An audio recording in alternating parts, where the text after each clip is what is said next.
It's a time for pick it from China.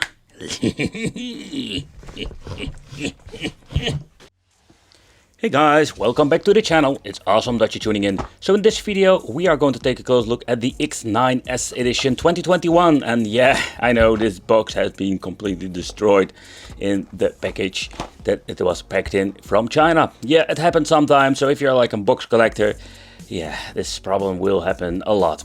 But nevertheless, what are we going to get is always the question. This is the X series handheld. For people not familiar to this is like the budget series of AliExpress. I picked them up and I'm always curious how good or how bad they are. Like, this is more like the PlayStation Vita edition, the PlayStation Vita from China. Yeah, they ripped off a lot of different versions. The PSP is also one of them, and of course the Nintendo Switch. I've reviewed a couple of them and this thing was quite heavy. It comes with an AV out cable, and then we're going to get a mini USB. That's kind of weird. Sometimes you're using mini USB or micro USB is such a mess. And oh, we're going to get some different headphones this time. This looks less scrappy, but most of the time these things are sounding really horrible because they're like cheap headphones.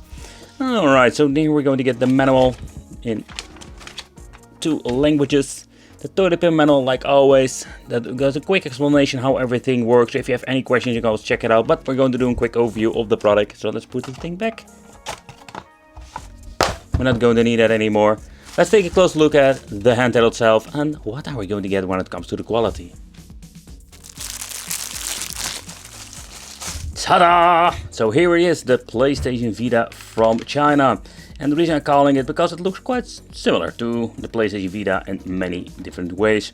And of course we're going to get, I want to say the camera, but I can say like they removed it. If you look closely, I think you cannot see it on the camera. There is nothing in here. So they are listening to the videos I'm making, or because I'm always complaining about the stupid camera that has no use whatsoever. Volume control on and off. Here the input for the data transfer or the USB cable. We have the option to add an SD card. There's already an SD card inside of this thing. Let's see what kind of it is. An 8GB and brandless. Yep, they are using these things and they are like, I must say, not okay. Highly possible they get corrupted after some time. The switch for on and off is kind of weird otherwise. So I like the on and off button. It's also like the, I'm guessing the back button and the slider. So basically having 2 on and off switches. Okay, confusing. Well, here we're going to get the jack out. Shoulder buttons. Curious if we're going to get 1 or 2 speakers. I really hate the Z-pad. I keep using it, don't know why this is. 2 slider joysticks like the PlayStation Portable. And then we're going to get A, B, X, Y, select, start and escape. So the escape button is most of the time if you're in the game, you can go back from the game into a special menu for quick load, quick save. So that's all folks. Let's weight this thing because I'm very curious how heavy it is. I'm curious how is the weight of this device. 188 grams, so it's not super heavy but also not like in shampoo freaking bottle. So 188 grams is okay. I think the most of the weight comes with the battery. Okay, so this device comes with a 5.1 LCD display, and with the X series it's like a budget device and you will notice it with the display. Depends on the size, sometimes we're going to get a smaller display that has an okay, let's say, display. But this, you can see the view angle is not really great. It's like what we can expect with most of these cheap devices from AliExpress. But I was quite surprised to see what you're going to get when it comes to the menu itself. So first of all, the menu is completely changed out. Normally we're going to get the psvita knockoff menu. We're not going to get it today. Theme. Then we're going to get videos, so basically you can add yourself music, videos to it, like a multimedia device, pictures, watch pretty picture, and TV recording your mic. Yeah, like there is a microphone in this thing, but most of the time it's pretty damn crappy.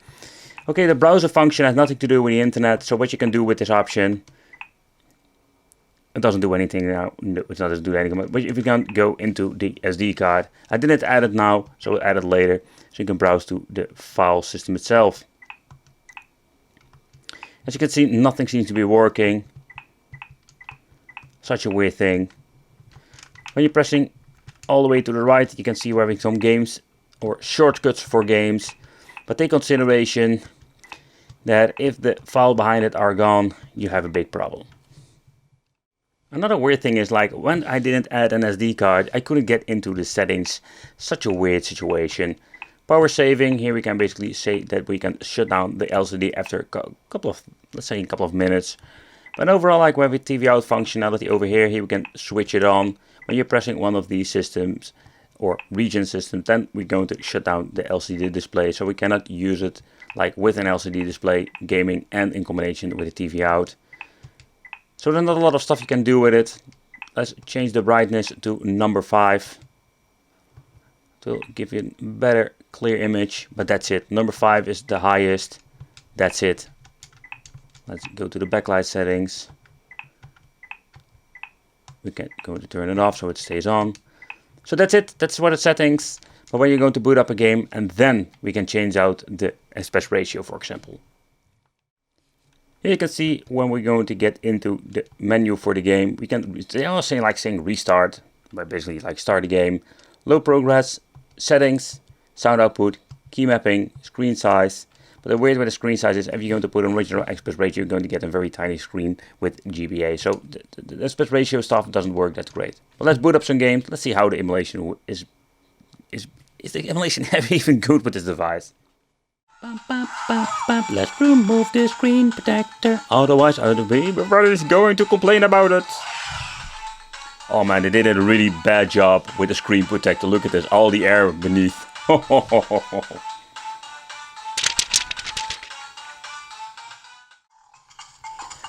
Oh boy, I can say that the view angle is so bad. And what they're always doing, like mapping these buttons over here to the right joystick, that makes no sense.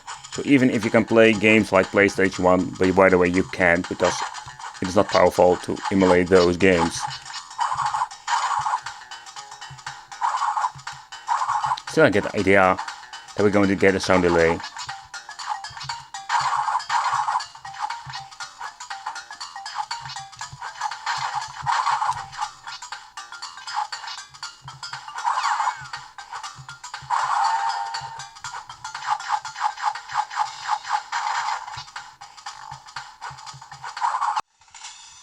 Okay, so next up let's try another system. I can already say that it doesn't run like it should be. Oh my god, you can already hear it from the go sign. Oh, this runs really bad.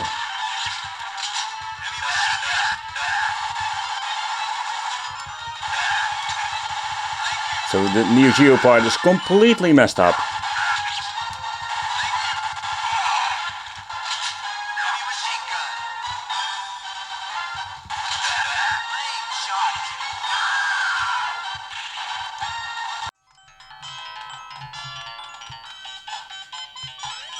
And also when it comes to Mega Drive or Genesis emulation, you can hear that the music in the background is not working like it should be.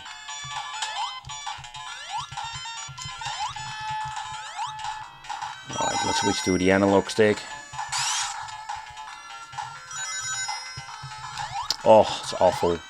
Let's go back to the 4 horrible D-pad buttons. The sound effects are here, but you can hear like the background music is not like it should be. That's the only thing that I complain about. Seem to get having quite a good FPS. Okay, so let's do the Donkey Kong Country 2 test, and you can hear that it slows down. So even now with the new model, they didn't fix the emulator of the Super Nintendo.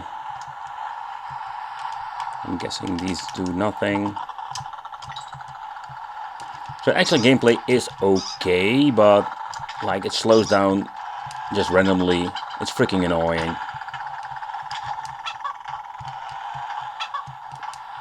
Oh man, I hate the freaking controls. Ah, crap. Alright, so next up, let's try a main game. Take consideration these low devices are not sometimes even able to run these games properly. Seems to be sounding just great.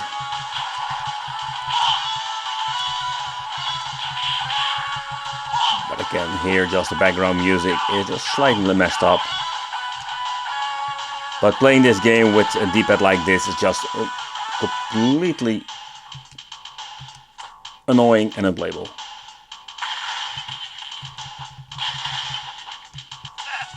This guy is Terminator or something. I just blow him up with a dynamite and he just stands up again.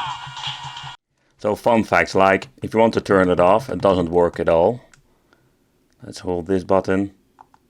See, and this is what I mean like with the on and off switch not working. So when I'm plugged in through the power supply and I'm just charging the system, as you can see over here, it turns in the red light. I cannot turn it off. What a weird situation. Really weird. But how about the TV out function? I just plugged it in for you guys. I just wanted to show you, it's like, it seems to be working, but the signal output is like really bad in my opinion. It's just a fun way to play your old games on the go on the television. It's an awesome, really cool feature, but I wish they used like HDMI functionality and give it a better output. So it works, but it's okay. Alright, so let's do a quick look in the inside. Let's open it up and let's see what this device looks. Because sometimes they are messing it up with bad soldering, and some of these handhelds are looking very nice. But let's do a quick peek for you guys who are interested in it. And I'm just going to be honest, I love doing that, like ripping it apart and just see how they made this. I'm also curious what kind of battery you're going to get in the inside due to the weight. So what I'm most of the time doing is like getting 4 screws over here. Let's get my toolkit. You can just basically get this on AliExpress if you want to, like they are dirty cheap and it comes from prior tools. Super convenient. Okay, let's remove all of the parkers to be sure that everything has been disassembled correctly. Alright. Well, let's open it up. I think I can get it from here. Very gentle. You see we're having some space over here. That's the part where we can grab it and just click it open. So you guys need to do outside of the camera, because otherwise it's very hard to open it up. Okay, so the two shoulder buttons are just loose. Oh man, see, that's what pisses me off. Like, they only added one freaking speaker. I don't know if there's an option for a second one over here. It says here speaker, but I think this PCB doesn't allow it. I think that's maybe the reason why they just did it with one speaker, because there is just a freaking speaker hole for the second speaker, and it sounds so much better having stereo sound. Okay, so let's do a quick overview, and yeah, the battery is over here. It doesn't allow me to see how much it is. On the other side, I'm just going to leave it in here because it has been like hot glued or with double-sided tape.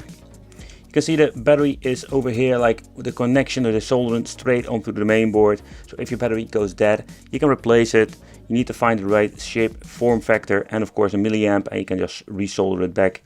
Let's put it this way, I don't like it that they're going to put the connection so close to each other. I more like give this thing some more space. Both of the joysticks over here.